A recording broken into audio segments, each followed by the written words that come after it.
Between working on my website, which is almost ready, and going over ideas in my head for videos and future projects, I've spent a lot of time going over where I started, where I've progressed to, and where I'm trying to go. A lot of that has also involved looking back on the people, videos, and projects that have inspired me to keep going. One important detail I want to mention before anything else happens with this channel is I want to take the time to thank the community that has shown me so much support during some somewhat troubling times. When I was uploading my first video in over 2 years, I had no idea what would happen, especially considering that the video was the start of something nowhere near what I was doing before within the community. I was afraid that the further I go with whatever the hell it is I'm trying to do here, the further away I'll get from those people who helped me during the, first beginning.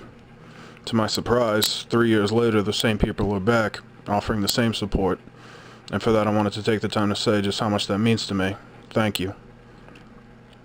Another important detail that I want to discuss that's stood out to me within this and many other online communities is that every inspirational and influential individual I've looked to all have one very important thing in common.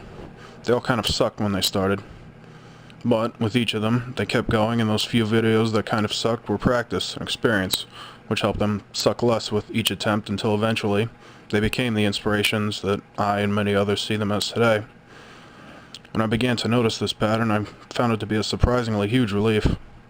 Now, as I sit here working on getting my third video done, I'm not as bothered by the idea that it's not really that good. Even if it isn't, it's better than my last one, and I'm nowhere near as stressed out as I was while making the first one.